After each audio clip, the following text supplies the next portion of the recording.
बार की बात है, मैं बौद्ध मठ में अपनी साधना कर रहा था।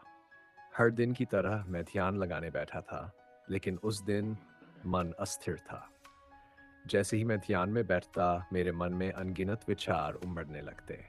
कभी अतीत की बातें, तो कभी भविष्य की चिंता। उस दिन मैंने खुद से पूछा, आखिर क्यों मेरा मन मुझसे नियंत्रित नहीं होता? विचलित मन। जब मैं गुरुजी के पास गया और अपनी समस्या बताई, उन्होंने गहरी सांस ली और बोले, मन पर नियंत्रण पाना आसान नहीं, पर असंभव भी नहीं। गुरुजी की आवाज में ऐसा कुछ था जो मुझे शांत कर रहा था।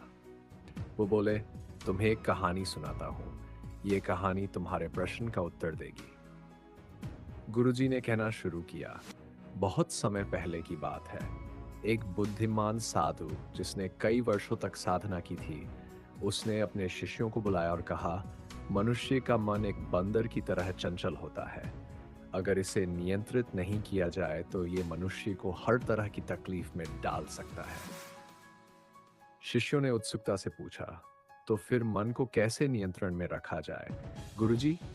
साधु मुस्कुराए और बोले, इसके लिए तुम्हें धैर्य और संकल्प की जरूरत है। गुरुजी की ये कहानी सुनकर मैंने सोचा, अगर साधु ने अपने शिष्यों को ये सिखाया है तो मैं भी सीख सकता हूँ। गुरुजी ने मुझे एक विशेष ध्यान तकनीक सिखाई, जिसमें मैंने अपने विचारों को नियंत्रित करना सीखा। जैसे ही कोई विचार मेरे मन में आता, मैं उसे एक बादल की तरह देखते हुए जाने देता। मैं उसी मन में ध्यान लगाने बैठता, हर बार मन को शांत करने की कोशिश करता। हर असफल भी होता, मन बार बार भटकता, पर हर असफलता से कुछ सीखता। धीरे धीरे मैं महसूस करने लगा कि मेरे मन के विचार धीरे धीरे शांत होने लगे हैं। और एक दिन उस शांति का अनुभव हुआ, जिसे मैं इतने वर्षों से खोज रहा था। उस क्षण में मैं समझ गया कि मन पर नियंत्रण पाना कठिन जरूर है, पर नामुमकिन नहीं। जब मैंने अपने मन को नियंत्रित किया तो ऐसा लगा जैसे मैं अपने भीतर की एक अनंत शांति में डूब गया हूँ।